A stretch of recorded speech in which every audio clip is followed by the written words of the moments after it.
Welcome back. I wanted to give you an update on my seedlings that I planted here on the channel, but then also I planted more not on the channel. And so I wanted to show you guys how they are doing in my little mini greenhouse that I did a DIY with, which you'll be able to find the link below for that. And so here we go. So here is what my little station looks like. I've got just some extra supplies, another grow light down there, some elderberries that are rooting. And then I just did that last week with some onions. I have shallots, Cortland, calibra, and then I had some extra space, so I did some nasturtiums in there. And just about everything has germinated in here. It's looking pretty good. And that is on a heat mat in here. And then I have my 2 grow lights plugged in up here. And this is what we planted together. So you can see how those are coming along. So exciting to see some fresh greens happening. These are no longer on a heat mat. They're just on the lid with the grow light there. And then here are all of the seedlings that I planted and still on a heat mat because I've got tomatoes in here that are needing some extra protection. And then I have a few that still haven't germinated yet, and same thing in there. So I'll go ahead and walk you through what I have in here. I have my little cheat sheet here that's telling me what I've got. I planted my broccoli, the spinach, which has taken a while to germinate, and jalapenos. These seeds are a couple years old, so I'm not surprised that they haven't germinated yet, but gosh, I wish they would. And then I've got some shito and cayenne peppers, and then I have a sweet pepper, ground cherries, cherry tomatoes, a slicing tomato, and then paste tomatoes. And as you can see, I kind of multi-sowed in here, so we'll be able to separate those when it's time to pot up.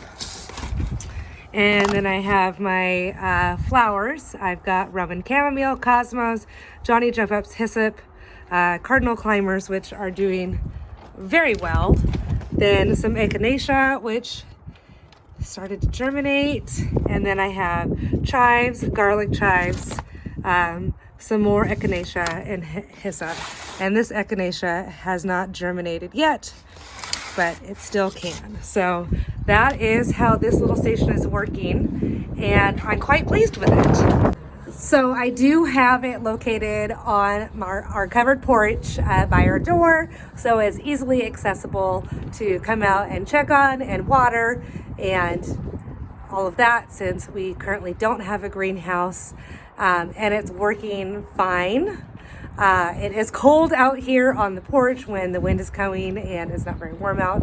So I am very anxious to get a greenhouse out here, but this has actually been working very well for the immediate need that we have for it right now.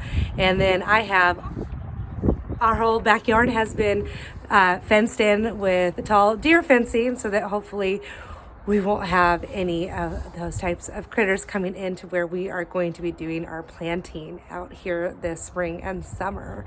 So I still haven't really figured out the whole layout and everything, but planning on the greenhouse going about right here, and then having some raised bed boxes and then some in-ground beds and trees and everything is still the plan for out here. But you can see that we removed the one tree that was right there, and it's just really opened up the view back there, which of course the lighting is terrible, but I am just really pleased with this little mini greenhouse and the purpose that it's serving for right now.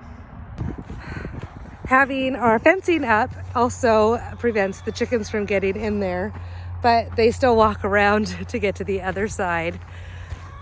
So they're a little bit upset that they don't get to go in their favorite tree anymore.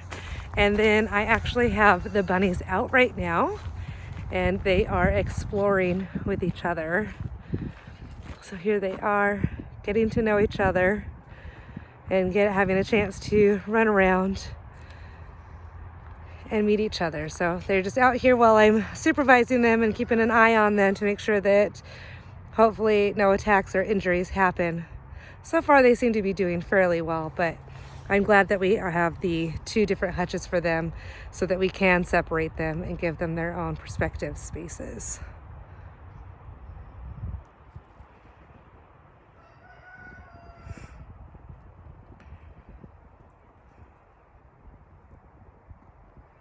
So in another video, I will show you what our fencing for our backyard looks like and kind of give you a run of the layout of our backyard and kind of where I'm thinking of putting different structures and whatnot. And then I'm also going to show you the goat pasture expansion and how the goats are liking that. And then I did some more scavenging when I picked up the chain link gate right there at this person's house. They also had a ton of T-posts that I was able to grab. So I got all of those to be able to do the 3rd section of the goat pasture. So we'll be able to expand that here pretty soon as well, which is just going to be really nice to be able to have those 3 different paddocks to be able to move the goats in and out for doing different pasture rotations. Thank you so much for being here and watching. Go ahead and make sure you hit the subscribe button and ring the bell so that you will be notified when new videos are uploaded.